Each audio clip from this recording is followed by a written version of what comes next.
अभी हम लोग 3 डायमेंशनल वेक्टर की बात कर लेते हैं। तो जैसे 2 डायमेंशनल वेक्टर्स के बारे में, मतलब जो वेक्टर्स एक्स वाई प्लेन में थे उनके बारे में चर्चा हो चुकी है। 3 डायमेंशनल वेक्टर का यहाँ पे देखिए ये चित्र बना हुआ है। तो 3 डायमेंशनल का ये मतलब है मेरा कि जैसे मान लीजिए कोई वेक्टर है, अगर वो एक्स वाई प्लेन में है,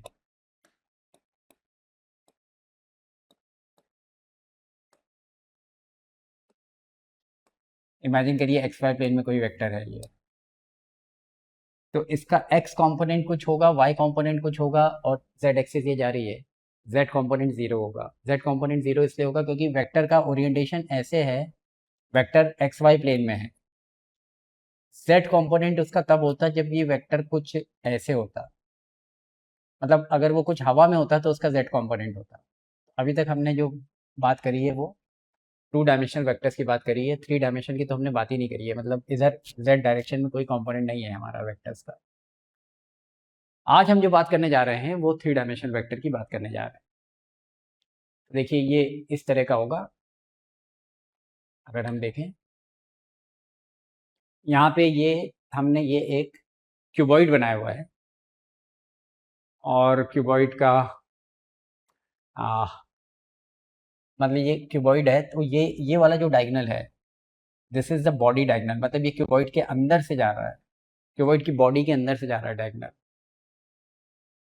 तो ये सबसे बड़ा डायगोनल होगा जो कि क्यूबॉइड के अंदर से जा रहा है, बॉडी के अंदर से जा रहा है। This is the biggest diagonal. तो ये जो डायगोनल है, this is representing vector A. So this is a 3 dimensional vector because it is in space. और इसके 3 कंपोनेंट्स होंगे, ये ओरिजिन माना है, ये x, ये y और ये z एक्सिस। वेक्टर ये है, इसका x एक्सिस के अलोंग इस डायरेक्शन में जो कंपोनेंट है ये ax है, y एक्सिस के अलोंग ये यहाँ से यहाँ तक ये वाला जो कंपोनेंट है ये ay है ये, और z एक्सिस के अलोंग ये यहाँ से यहाँ तक दिस इज az, ये वाला कंपोनेंट az है, z एक्सिस के अलोंग जो है वो az है। तो जैसे इसको मैं यहाँ पे समझाता हूँ। मैंने ये क्यूबॉइड बनाया,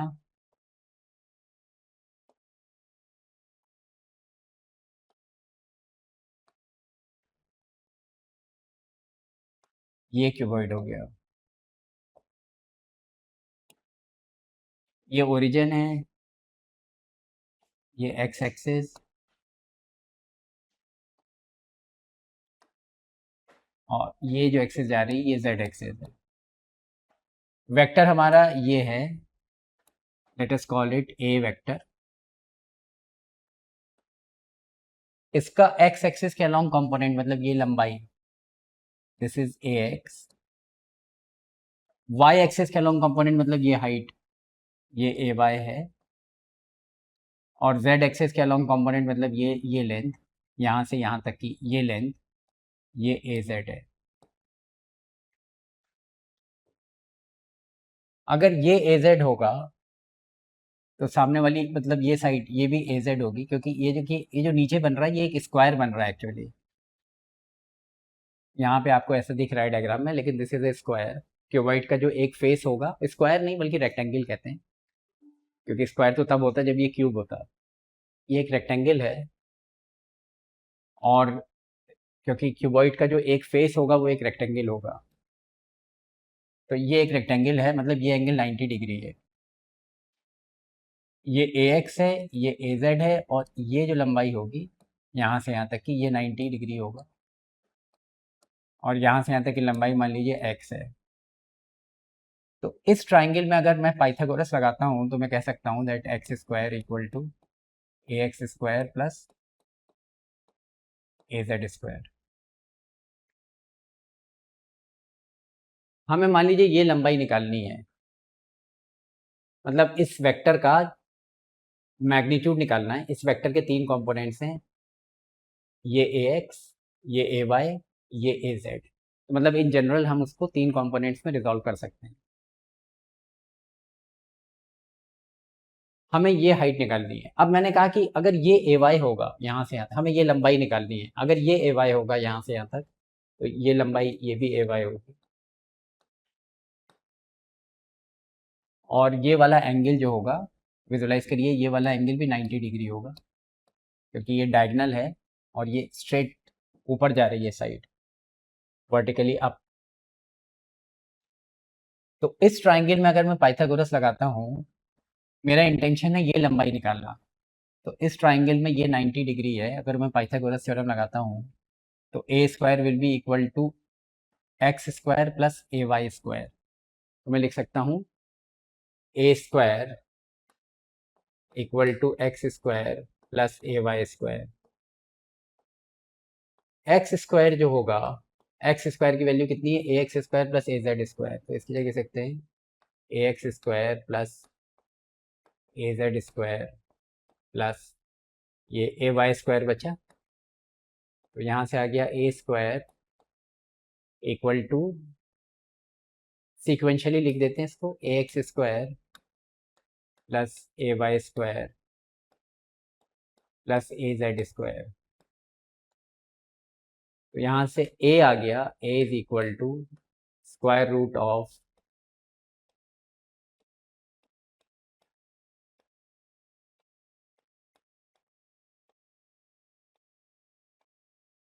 ए आ गया मतलब इस वेक्टर की ये लेंथ आ गई, मैग्नीट्यूड आ गया। This is A is the magnitude of vector A. तो अगर कोई 3 डायमेंशनल वेक्टर है तो उसका जो मैग्नीट्यूड होगा वो स्क्वायर रूट ए एक्स स्क्वायर प्लस ए वाई स्क्वायर प्लस ए जेड स्क्वायर होगा। और वेक्टर को आप कैसे एक्सप्रेस कर सकते हो, ए वेक्टर को, इसके 3 कंपोनेंट्स हैं, A x I cap plus A Y J cap plus A Z के कैप। इस तरीके से हम इसको एक्सप्रेस कर सकते हैं, और इसका जो मैग्नीट्यूड होगा वो ये मैंने लिख दिया। अब मान लीजिए हम ये जानना चाहते हैं कि ये वेक्टर एक्स एक्सिस के साथ क्या एंगल बनाएगा। वेक्टर तो ये है, हवा में है, 3 डायमेंशनल वेक्टर ऐसे है कुछ। एक्स एक्सिस के साथ क्या एंगल बनाएगा, मान लीजिए एक्स एक्सिस के साथ ये एंगल बना रहा है, मान लीजिए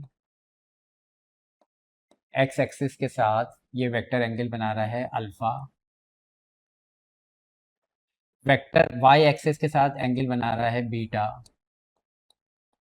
और ये जेड एक्सिस है, जेड एक्सिस के साथ एंगल बना रहा है ये गामा।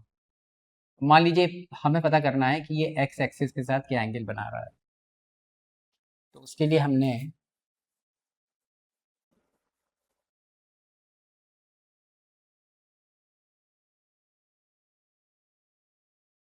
ये आर्ग्यूमेंट दिया, यहाँ से हमने इसको ऐसे ज्वाइन किया,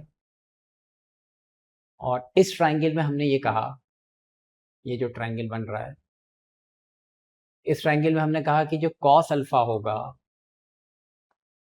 cos alpha will B base upon hypotenuse. Cos alpha will B base upon hypotenuse. तो बेस कितना हो गया ए एक्स, और हाइपोटेन्यूज कितना हो गया ए, so it will be ax upon a। तो cos अल्फा आ गया। अल्फा क्या है, अल्फा वेक्टर ए जो x एक्सिस के साथ एंगल बना रहा है वो अल्फा है, y एक्सिस के साथ जो एंगल बना रहा है बीटा है, z एक्सिस के साथ जो एंगल बना रहा है वो गामा है। तो ये cos अल्फा आ गया। Similarly cos beta will be equal to a y upon a, and cos of gamma equal to a z upon a. Cos alpha, cos beta, cos gamma, इनको कहते हैं डायरेक्शन कोसाइंस।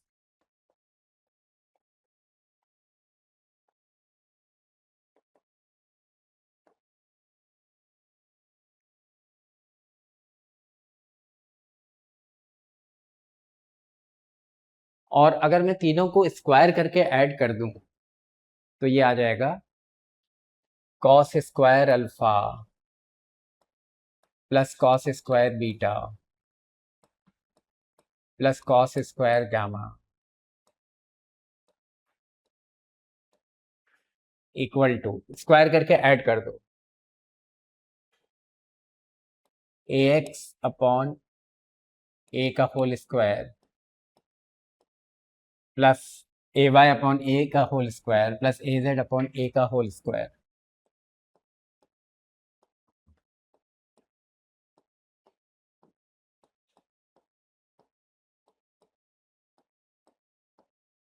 तो यहाँ से आ रहा है cos square alpha plus cos square beta plus cos square gamma equal to a square, नीचे डिनोमिनेटर में आ जाएगा ए स्क्वायर और ऊपर आ जाएगा ए एक्स स्क्वायर प्लस ए वाई स्क्वायर प्लस ए जेड स्क्वायर। अभी हमने देखा ए एक्स स्क्वायर, ए स्क्वायर क्या होता है, ए या ये क्या होता है, A x square plus A Y square plus A Z square क्या होता है, ये पूरी चीज ए स्क्वायर होती है। तो यहाँ से ये ऊपर नीचे कैंसिल हो जाएगा, मतलब ये भी ए स्क्वायर है और ये भी ए स्क्वायर है, तो ये कैंसिल हो जाएगा और कैंसिल होके आ जाएगा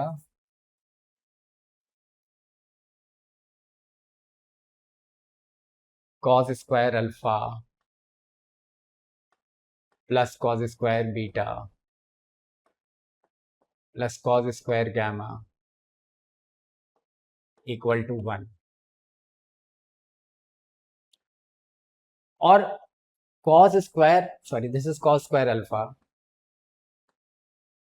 कॉस स्क्वायर अल्फा को लिख सकता हूं 1 minus sine square alpha. Similarly cos square beta को लिख सकता हूं 1 minus sine square beta. Cos square gamma को लिख सकता हूं 1 minus sine square gamma.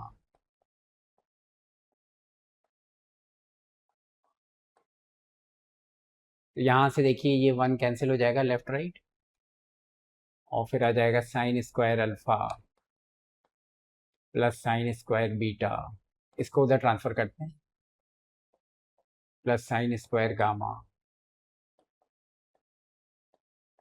Equal to 2।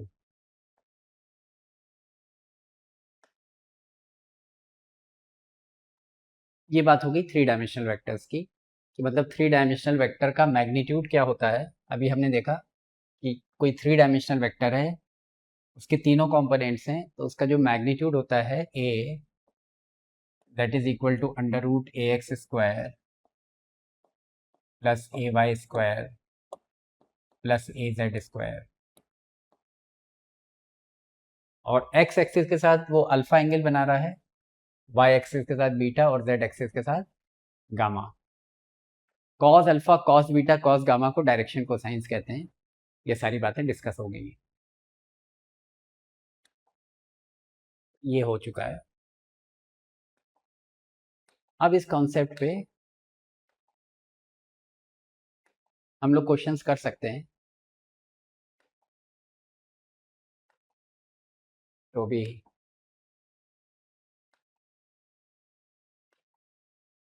जैसे ये क्वेश्चन आया, क्वेश्चन में दिया हुआ है अ room has a dimensions of 10 feet, 5 feet, 6 feet. मतलब ये रूम बना लिया मैंने एक क्यूबॉइड टाइप का, ये 10 फीट, ये 5 फीट, ये 6 feet. A fly starting at one corner ends up at the diametrically opposite corner. एक फ्लाई यहाँ से बैठ के डायमेट्रिकली अपोजिट कॉर्नर पे चली गई, मतलब जो बड़ा वाला डायगनल है बॉडी डायगनल के साथ उड़ती हुई चली गई। तो निकालना क्या है, find the magnitude of its displacement vector in a frame with coordinate axis parallel to the axes of the room. मतलब हमें ये निकालना है कि फ्लाई ने कितना डिस्टेंस ट्रेवल किया है। तो इसमें अगर ये ए एक्स है, ये ए वाई है, तो ये ए जेड है। तो ये जो डिस्टेंस होगा पूरा ए, ये पूरा ये distance O A which is the body diagonal. तो बॉडी डायगनल का यहाँ फॉर्मूला लगा दिया है ये डिस्टेंस का, अंडर रूट ए एक्स स्क्वायर प्लस ए वाई स्क्वायर प्लस ए जेड स्क्वायर। फिर 12.68 फीट आ रहा है। मतलब ये थ्री डायमेंशनल वेक्टर का के संदर्भ में हमने एक क्वेश्चन भी कर लिया। तो चलिए ये तो अभी हम पूरी मतलब बहुत डिटेल में उसको नहीं पढ़ा रहे हैं, तो डिटेल में तो हम तो जब क्वेश्चन सामने आएगा तो देखेंगे। अभी हम बुनियादी बात बता रहे हैं कि आपका फिजिक्स में काम चल जाएगा, फिजिक्स में आपको कोई दिक्कत ना आए क्वेश्चंस को करने में।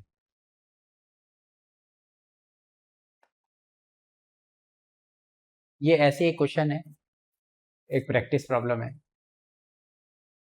तो इसमें दिया हुआ है कि क्वेश्चन में दिया हुआ है a wheel with a radius of 4 centimetre, ये एक व्हील है, इसका रेडियस 4 सेंटीमीटर है, rolls without slipping along a horizontal floor.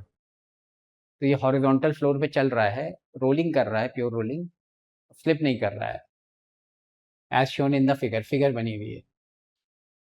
P is a dot painted on the rim of the wheel, इसका जो रिम है इस पे एक डॉट है P। At time T1 P is at the point of contact between the wheel and the floor. अभी इस समय जो है T1 टाइम पे ये पॉइंट P नीचे ग्राउंड के कॉन्टैक्ट में है। The wheel has rolled through 1/2 of a revolution, उसके बाद क्या हुआ, ये व्हील घूम गया 1/2 ऑफ ए रेवोल्यूशन, मतलब पूरा रेवोल्यूशन घूमता तो 360 डिग्री होता है, हाफ ऑफ रेवोल्यूशन में कितना घूमेगा, 180 डिग्री घूमेगा। 180 डिग्री जब ये घूमेगा, मतलब 180 डिग्री घूमेगा तो ये पॉइंट यहाँ से उठ के यहाँ आ जाएगा। What is the magnitude of displacement of P during this interval, मतलब ये पी यहाँ से उठ के यहाँ आ गया। तो कह रहा है कि इस पॉइंट का जो डिस्प्लेसमेंट हुआ है यहाँ से यहाँ तक, ये लंबाई निकालनी है आपको। तो हमने यहाँ पे ये आर्गुमेंट दिया कि ये जो लंबाई होगी, ये पूरी लंबाई पी पी डैश, ये होगी, ये लंबाई कितनी है, मान लीजिए ये पॉइंट ओ है और ये पॉइंट ओ डैश है, तो यहाँ से यहाँ तक की ये लेंथ है ओ ओ डैश। ये अगर ओ ओ डैश होगी तो नीचे यहाँ से यहाँ तक ये भी ओ ओ डैश होगी, यहाँ से यहाँ तक ये लेंथ और ये लेंथ सेम है। हमें ये लेंथ निकालनी है, तो ये लेंथ निकालने के लिए हमने पी पी डैश निकालना है हमको, ये लेंथ। हमने इस ट्राइंगल में पाइथागोरस थ्योरम लगाई, तो पी पी डैश कितना होगा, अंडर रूट ओ ओ डैश का स्क्वायर, ओ ओ डैश का स्क्वायर प्लस ये पूरा डायमीटर है 2r, 2r का स्क्वायर, ओ ओ डैश मतलब ये डिस्टेंस जो मूव कर रहा है। तो ये जो डिस्टेंस मूव करता है, मतलब इस डायरेक्शन में जो छोटा सा मूवमेंट होता है प्योर रोलिंग के केस में, सेंटर का, व्हील के सेंटर का जो सेंटर ऐसे मूव कर रहा है व्हील का, तो डिफरेंशियल टाइम dt में, छोटे से टाइम dt में ये जो छोटा सा मूवमेंट कर रहा होगा पॉइंट O, जो कि व्हील का सेंटर है, that is equal to r d theta. ये रोलिंग जब रोटेशन पढ़ाऊंगा तो बता दूंगा। छोटे से टाइम dt में जो सेंटर आगे मूव करेगा वो इतना करेगा, तो पूरे टाइम t में कितना मूव करेगा, इंटीग्रेशन ऑफ दिस, और थीटा की लिमिट्स कहाँ से कहाँ तक जाएंगी, 0 से पाई, मतलब 180 डिग्री घूम रहा है ना, हाफ ऑफ रेवोल्यूशन मतलब 180 डिग्री घूम रहा है, तो थीटा होगा 0 से पाई। आर कांस्टेंट है, बाहर ले लिया, अंदर आ जाएगा डी थीटा का इंटीग्रेशन 0 टू पाई, तो ये आ गया आर इंटू पाई आ गया, ये लिमिट्स डालेंगे तो आर इंटू पाई आ जाएगा। तो ये जो पूरा डिस्टेंस ट्रेवल करेगा ओ ओ डैश, मतलब डिफरेंशियल टाइम में ये थोड़ा सा आगे मूव किया आर डी थीटा, तो पूरा यहाँ से यहाँ तक डिस्टेंस कितना हो गया, इंटीग्रेशन कितना हो गया, आर पाई। तो जो ओ ओ डैश की वैल्यू है वो आर पाई आई, तो यहाँ पे देखिए ये जो ओ ओ डैश है इसकी जगह यहाँ पे लिख रखा है आर पाई, और ये 2r का स्क्वायर है। आर की वैल्यू रख दी हमने, 4 दी हुई है क्वेश्चन में रेडियस, पाई की वैल्यू 3.14 दिया हुआ है, और ये फिर यहाँ पे आर की ये 4r स्क्वायर हो जाएगा, स्क्वायर किया है, आर की वैल्यू यहाँ पे 4 रख दी तो ये 16 हो गया, तो ये आंसर आ गया इतना सेंटीमीटर। तो ये आंसर हो गया, मतलब ये डिस्टेंस जो है पॉइंट पी का जो डिस्प्लेसमेंट है उसका मैग्नीट्यूड ये होगा, तो दैट इज द आंसर। तो देखिए ये वेक्टर्स का चैप्टर चल रहा है और सामने एक क्वेश्चन है। क्वेश्चन ये है, if force equal to 100 newton, this is the magnitude of the force, is inclined at an angle of 30 degree to the horizontal, horizontal से 30 डिग्री पे जा रहा है। Find its rectangular components in horizontal and vertical direction. Rectangular components मतलब क्या है कि orthogonal components. तो जैसे वेक्टर ये है 30 डिग्री पे है, इसका ये कंपोनेंट और ये कंपोनेंट निकालना है। तो इस डायरेक्शन में इसका जो कंपोनेंट होगा, पिछले लेक्चर में बताया था, दैट इज एफ एक्स, और इस डायरेक्शन में जो कंपोनेंट होगा दैट इज एफ वाई। तो पिछले लेक्चर में मैंने बताया था कि F x is equal to F cos 30 degree. तो यहाँ से देखिए आ गया, एफ की वैल्यू 100 है, क्वेश्चन में दिया हुआ है वहाँ पे, और कॉस 30 होता है √3/2, so it boils down to 50√3 newton. और जो इसका वर्टिकल कंपोनेंट होगा F y, that will be F sine 30 degree. F की वैल्यू 100, साइन 30 की वैल्यू हाफ, तो ये 50 न्यूटन आ गया। तो देखिए एफ एक्स आ गया 50√3 एंड एफ वाई आ गया 50। तो हमें दोनों कंपोनेंट्स मिल गए। मतलब बहुत सिंपल प्रॉब्लम है, केवल फार्मूला फिटिंग है। अगला क्वेश्चन देखिए, कह रहे resolve a 500 Newton force into two components making angle 60 degree and 45 degree with it on opposite sides. मतलब यहाँ पे क्वेश्चन में कह रहे हैं कि जो अल्फा है, मतलब ये तो आपका फोर्स हो गया 500 न्यूटन का, इसके दो कंपोनेंट्स हो गए, एक कंपोनेंट ये हो गया, एक ये हो गया। मैंने इसको पैरेललोग्राम बना दिया क्योंकि उन्होंने इस एंगल को दिया हुआ है क्वेश्चन में 60 डिग्री, और इस वाले एंगल को दिया है 45 डिग्री, ये दिया हुआ है। तो ऑब्वियसली यहाँ पे ये एक पैरेललोग्राम बनेगा, तो मैंने पैरेललोग्राम बना दिया। और ये दोनों को अगर आप ऐड करो तो ये 90 से ज़्यादा ही आ रहा है, 105 डिग्री आ रहा है। मतलब ये, मतलब डायग्राम कुछ वैसा है, मतलब ऐसे समझ लीजिए कि ये इस तरह का पैरेललोग्राम बनेगा, एक्चुअली इस तरह का बनेगा, बिकॉज दिस एंगल, दिस पूरा एंगल 105 डिग्री है, तो मतलब 90 से ज़्यादा है एंगल। तो ये वाला जो होगा, मतलब ये कुछ ऐसे होना चाहिए ऑब्ट्यूज। तो ये पूरा एंगल, मतलब ये पैरेललोग्राम में हमने यहाँ एक्यूट एंगल दिखा रखा है, लेकिन इससे ज़्यादा कोई फ़र्क नहीं पड़ता, ये तो डायग्राम है। एक्चुअली डायग्राम कुछ ऐसा होगा। तो अब आप यहाँ पे इसी से देख लेते हैं, ये 60 डिग्री है और वो 45 डिग्री है। तो हमको क्या निकालना है, हमको रिजॉल्व करना है इसको दो कंपोनेंट्स में, एक कंपोनेंट इस डायरेक्शन में और एक कंपोनेंट इस डायरेक्शन में। दोनों एंगल्स जो हैं वो अपोजिट साइड्स में है, एक इस तरफ है और एक उस तरफ। अब यहाँ पे देखिए हमने क्या किया, जो रिजॉल्व कंपोनेंट्स हैं इसके, this is the vector F, force vector, ये इसका एक कंपोनेंट है और ये दूसरा कंपोनेंट है। पिछले लेक्चर में ये बात डिस्कस हो चुकी है। हमने यहाँ पे साइन रूल लगाया हुआ है, तो हमने यहाँ पे ये आर्ग्यूमेंट दिया कि ये 45 डिग्री होगा, तो सामने ये वाला भी 45 डिग्री होगा, ये वाला एंगल 45 डिग्री होगा, क्योंकि ये दोनों ऑल्टरनेट एंगल्स हो गए। अब अगर हम इस ट्राइंगल में देखेंगे, ये 60 है, ये 45 है, 45 है, तो ये वाला 75 हो जाएगा, क्योंकि टोटल होना चाहिए 180।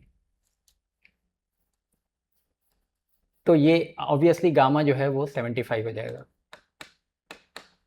अब मैंने साइन रूल लगाया, F upon sine gamma, F ये है, इसके सामने वाला एंगल गामा है, तो F upon sine gamma equal to O B upon sine beta equal to A B upon, इसके सामने वाला 60 है, ए बी के सामने वाला 60 है angle, A B upon sine alpha, alpha मतलब 60, ये लगाया sine rule.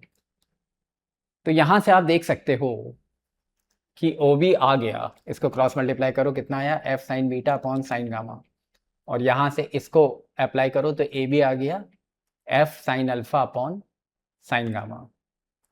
Alpha equal to 60 degree, beta equal to 45 degree, gamma equal to 75 degree. वहाँ ट्राइंगल में देखिए ये वैल्यूज़ हमने यहाँ रख दी, एफ़ की वैल्यू 500 रख दी यहाँ पे, बीटा की 45, गामा की 75, तो ये 44.8 न्यूटन आ रहा है कैलकुलेट करके।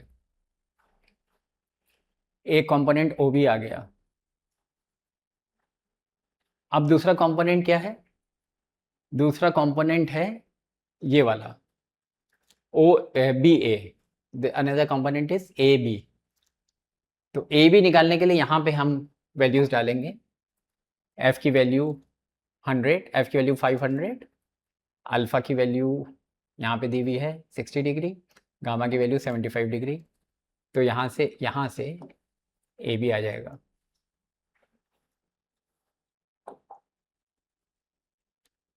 तो ए बी को अगर हम चाहेंगे तो यहाँ से आ जाएगा। तो अगर हम ए बी को सॉल्व करेंगे तो ये ए बी आएगा, एफ की वैल्यू डाल दो 500, साइन अल्फ़ा, अल्फ़ा 60 डिग्री है तो साइन 60 होता है, साइन 60 हो जाएगा, ये साइन 60 डिग्री होता है √3/2 अपॉन साइन गामा, मतलब साइन 75 डिग्री।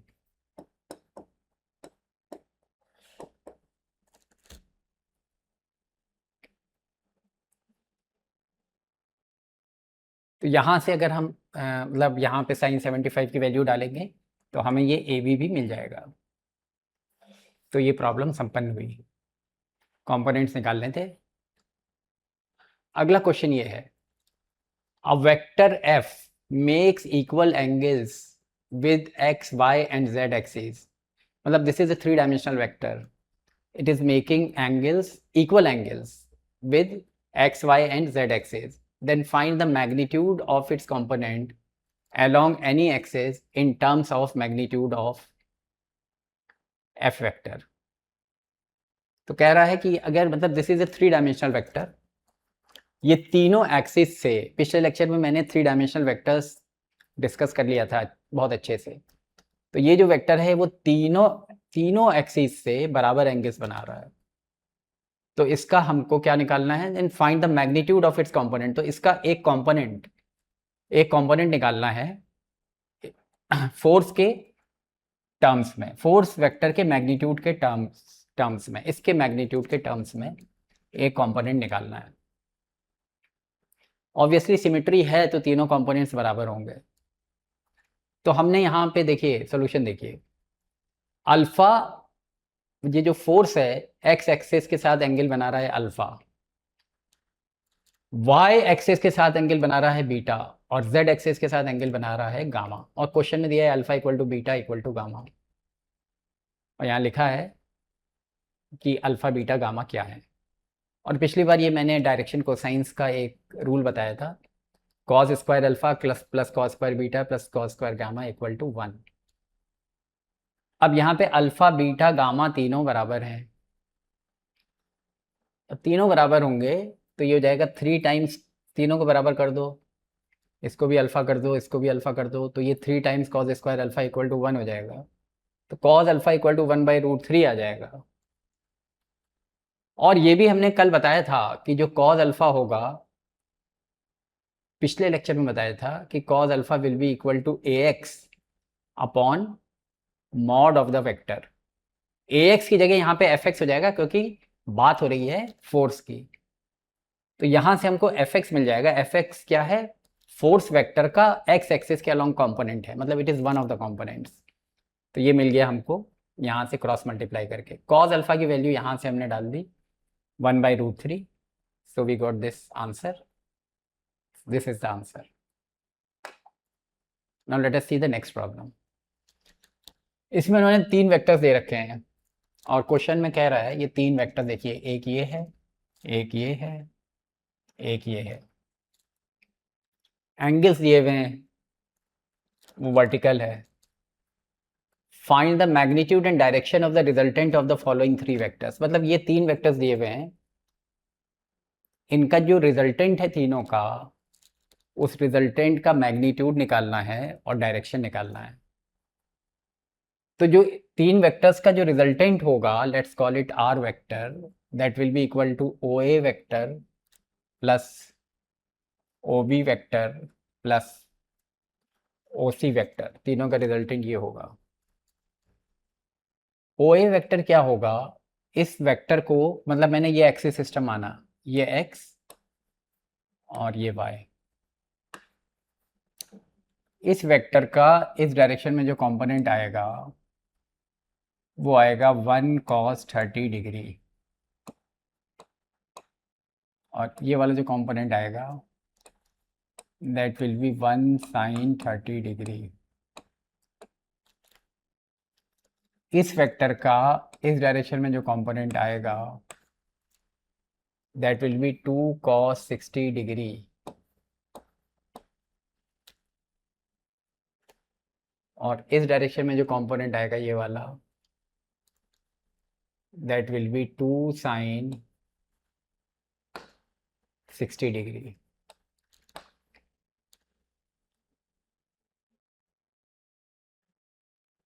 अब हमने यहाँ पे ओ ए वेक्टर को लिखा, इस वेक्टर का इस डायरेक्शन में जो कंपोनेंट है दैट इज 1 cos 30 डिग्री। तो ओ ए वेक्टर को मैं लिख सकता हूँ 1 cos 30 degree I cap plus x axis के अलॉन्ग इसका कंपोनेंट कितना है cos 30 डिग्री। तो ओ ए वेक्टर को लिख सकता हूँ 1 cos 30 degree I cap plus 1 sin 30 degree J cap. ये एक्स एक्सिस के अलॉन्ग कंपोनेंट है, ये वाई एक्सिस के अलॉन्ग कंपोनेंट है। cos 30 डिग्री को लिख सकता हूँ √3/2, sin 30 डिग्री को लिख सकता हूँ 1/2।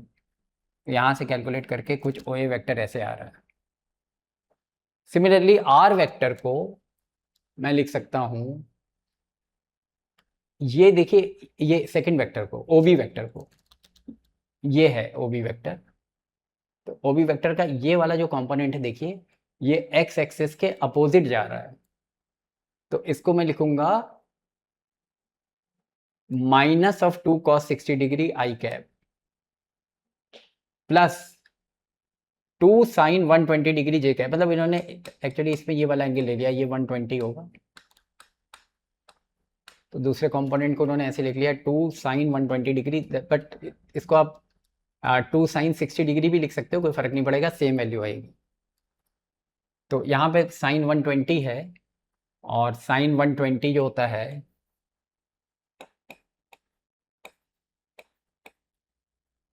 sin 120 की वैल्यू कितनी होती है, साइन, इसको ऐसे लिख सकते हो sin 90 + 30, और sin 90 + 30 जो होता है वो cos 30 हो जाता है, तो that is equal to cos 30 होता है √3/2। sin 120 इज √3/2 and sin 60 is also √3/2, so sin 120 और sin 60, sin 120 degree is equal to sin 60 degree. तो यहाँ पे 120 डिग्री जो है लिख दिया है, इसको आप, क्योंकि 120 60 के बराबर भी होता है, तो आप इसको 60 लिख दो तो कन्फ्यूज़न कम रहेगा, एक ही बात है लेकिन, तो इसको आप 60 मान सकते हो। तो ये हो गया cos 60 होता है 1/2, तो ये हो गया, और sin 120 होता है वहाँ देखो √3/2 यहाँ रख दिया, तो ये हो गया। This is O B vector. And O C vector, O C vector पूरा का पूरा जो है वो वाई एक्सेस के अलॉन्ग है, तो ओ सी वेक्टर को लिख सकता हूँ 3 टाइम्स जे कैप, ये हो गया ओ सी वेक्टर। अब आर वेक्टर हो गया O A vector plus O B vector plus O C vector. O A vector कितना है, ये है, मैंने लिख दिया यहाँ से उठा के, ये लिख दिया। ओ बी वेक्टर क्या है, ये है, मैंने लिख दिया। ओ सी वेक्टर क्या है, ओ सी वेक्टर है यहाँ पे 3 जे कैप है, मतलब इन्होंने 0 आई कैप लिख दिया, चलिए कोई बात नहीं, कोई फर्क नहीं पड़ता, प्लस 3 जे कैप, इस तरह से लिख सकते हैं। इसको सॉल्व किया तो हमारे पास ये आया, मतलब ये आई कैप वाला और ये आई कैप वाला और ये तो 0 ही है, इन तीनों को क्लब करो तो ये आएगा, और जे कैप वाला टर्म ये वाला, और जे कैप वाला टर्म ये वाला, और जे कैप वाला टर्म ये वाला, इन तीनों को क्लब करोगे तो ये आएगा। So this is the resultant. Okay, now this is the resultant, but how does it look like? That's the point. How does the resultant look like? Because we are into physics, and it is important in physics to have a physical feel of the thing. तो मतलब ये कैसे कैसा लग रहा होगा ये vector?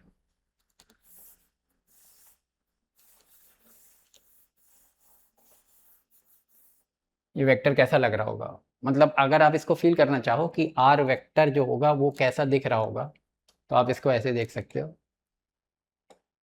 ये एक्स एक्सिस है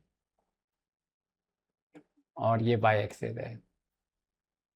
आर वेक्टर कैसा दिख रहा होगा? आर वेक्टर का जो एक्स कंपोनेंट है वो ये है, एक्स कंपोनेंट ये है, नेगेटिव है। मतलब एक्स एक्सिस के अलोंग आप 0.134 जाओगे, लेकिन नेगेटिव डायरेक्शन में। मतलब you will move from the origin, origin से चलो लेफ्ट की तरफ, नेगेटिव मतलब लेफ्ट की तरफ चलो। कितना चलोगे? 0.134।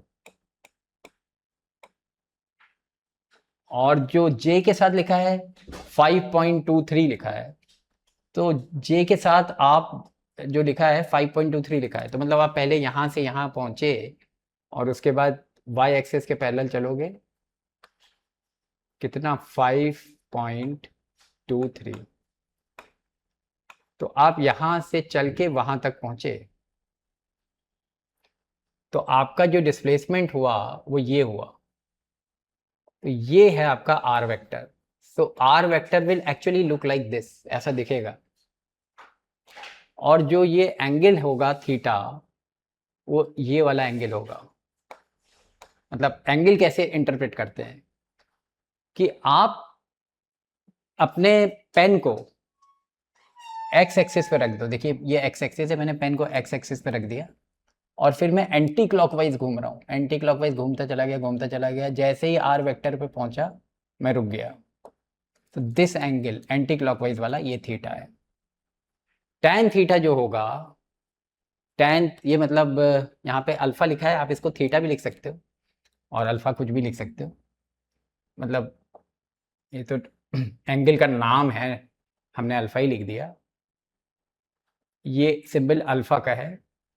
ये जो एंगल होगा टैन अल्फा, टैन अल्फा को ऐसे ऐसे इंटरप्रेट करो। जे कैप के साथ जो लिखा है 5.23 डिवाइडेड बाय आई कैप के साथ जो लिखा है -0.134। तो यहाँ से ये माइनस में आ रहा है, राइट हैंड साइड माइनस में आ रहा है, तो यहाँ से अल्फा आ जाएगा 88.53। तो ये एंगल भी आ गया। मतलब हमें डायरेक्शन मिल गया, इससे रिजल्टेंट का डायरेक्शन मिल गया ये। और रिजल्टेंट का जो मैग्नीट्यूड होगा, मतलब this is the resultant vector, तो इसका मैग्नीट्यूड कैसे निकालोगे? मैग्नीट्यूड होगा ये आर, यहाँ पे देखिए लिखा है आर वेक्टर का, ये दो पैरेलल लाइंस खींच दी, मतलब आर वेक्टर का मैग्नीट्यूड है। मैग्नीट्यूड मतलब उसकी लंबाई है वेक्टर की। तो लंबाई कैसे निकालोगे? Square root of this square plus this square. तो ये आ गया 5.23, आर वेक्टर का मैग्नीट्यूड आ गया। चलिए अगला क्वेश्चन देखिए। Find the magnitude of the change in velocity of the tip of the second's hand in a watch in 15 seconds if the length of the hand is 1 centimeter।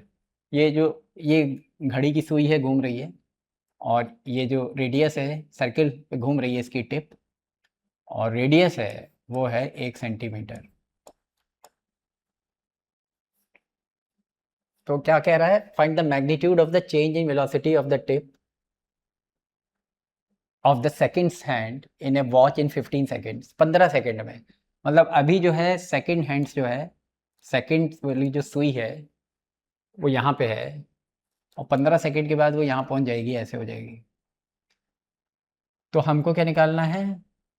Change in velocity, इसकी जो velocity में change आया, tip की velocity में जो change आया है 15 second में, जो टिप की वेलोसिटी में चेंज आया है, उस चेंज का मैग्नीट्यूड निकालना है। अब इमेजिन करिए इसकी जो टिप है ये घूम रही है, और जो घूम रही है तो वो उसकी जो वेलोसिटी होगी टिप की, वो टेंजेंट के अलॉन्ग होगी। तो यहाँ पे इसकी वेलोसिटी v1 वेक्टर है, और यहाँ पे जाके इसकी वेलोसिटी हो गई v2 वेक्टर। तो हमने आर्ग्यूमेंट ये दिया हमने, ये एक्स एक्सिस मानी और ये वाई एक्सिस मानी, और आर्ग्यूमेंट ये दिया कि v1 वेक्टर जो होगा that will B v into I cap, क्योंकि जो v1 वेक्टर है वो x एक्सिस के पैरेलल है, तो आई कैप इसलिए आया। और v2 वेक्टर जो होगा वो ऐसे देखिए नीचे की तरफ है, तो that will be minus v into j cap, where v is the magnitude of the velocity of the tip. Delta v जो होगा, डेल्टा v मतलब डेल्टा v वेक्टर मतलब वेलोसिटी, तो वेलोसिटी डेल्टा मतलब चेंज, वेलोसिटी में change होगा that is final velocity minus initial velocity. देखिए change physics में हमेशा फाइनल माइनस इनिशियल माना जाता है, तो इनिशियली ये ऐसे थी, सुई ऐसे थी, और फाइनली ऐसे हो गई, तो जो चेंज हुआ वो हो गया फाइनल माइनस इनिशियल, तो the change will be v2 minus v1, v2 vector minus v1 vector. Now v2 vector is minus v into j cap and v1 vector is v into I cap.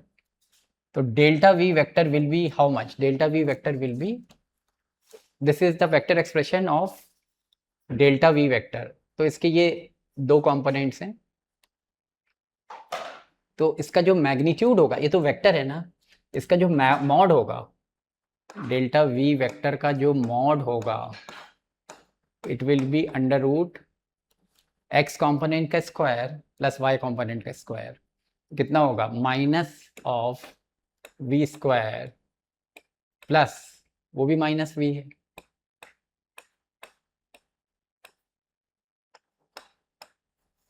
ये हो गया v squared plus v squared,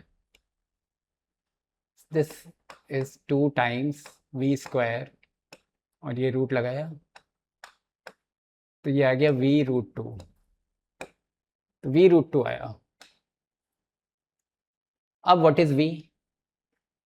v को निकालने के लिए v, what is v? v is the speed of the tip, इस बिंदु की स्पीड है, जो इसका टिप है, सेकंड्स की सुई का जो टिप है उसकी स्पीड है v।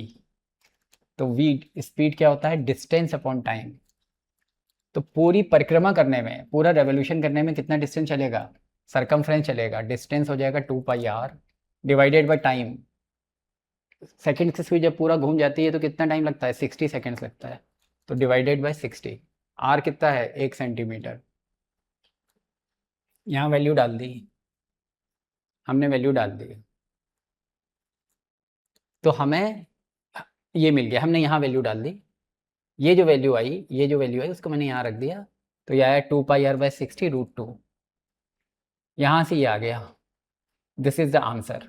ये कट गया, ये 30 आ गया, पाई रूट 2, और r तो 1 सेंटीमीटर था तो कोई दिक्कत नहीं है, r was 1 centimetre, so this boils down to pi root 2 upon 30 centimetres per second. ये स्पीड हो गई सेकेंड्स की, जो घड़ी की जो सेकेंड्स की सुई है उसकी टिप की स्पीड ये हो गई सेंटीमीटर्स पर सेकेंड में। अगला क्वेश्चन, अगला क्वेश्चन ये कह रहा है a person walks in the following pattern 3 kilometres north. पहले नॉर्थ चल रहा है ऐसे, मतलब पहले ऐसे देखिए, ये नॉर्थ हो गया, आप ऐसे डायग्राम बना लो, पूरा इसको आगे बढ़ा दो, ये नॉर्थ हो गया, और यहाँ से इसको ऐसे उठा लेते हैं,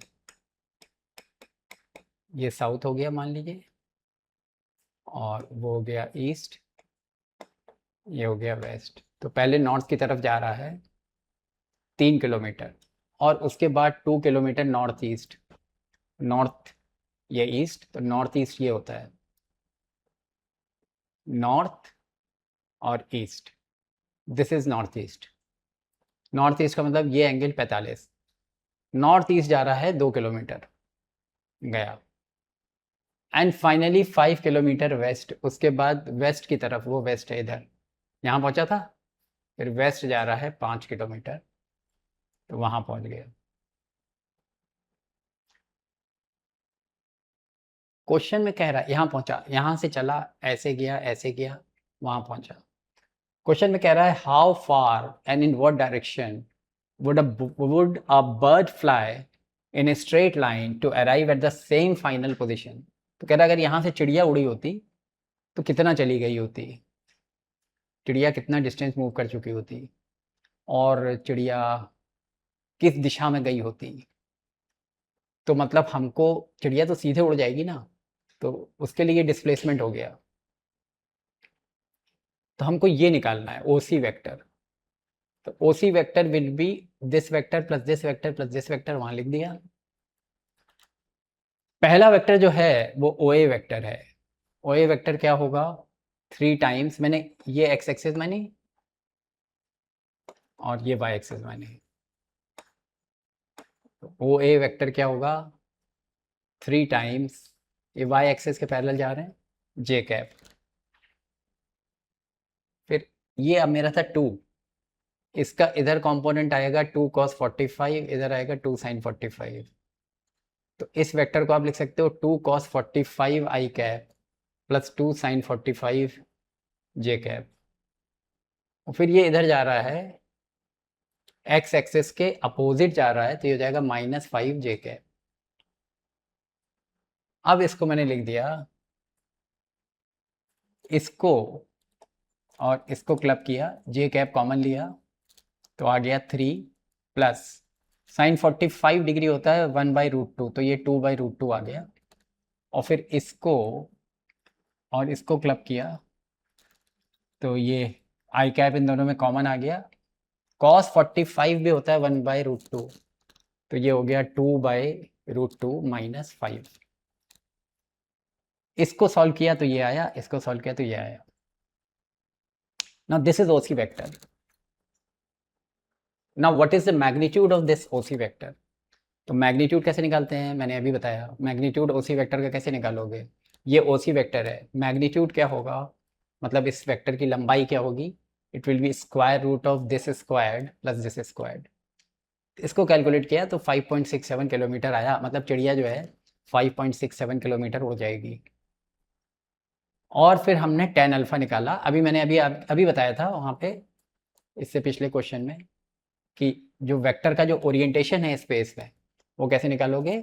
उसके लिए फॉर्मूला लगाओगे tan अल्फा इक्वल टू, जो जे कैप के साथ लिखा है, जे कैप के साथ क्या लिखा है 4.4 डिवाइडेड बाय जो आई कैप के साथ लिखा है, आई कैप के साथ क्या लिखा है 3.58। तो ये भी प्लस है, ये प्लस है एक्चुअली, 4.4 प्लस है और ये माइनस है। तो इसको अगर आप कैलकुलेट करोगे, then alpha will boil down to 129.13 degree.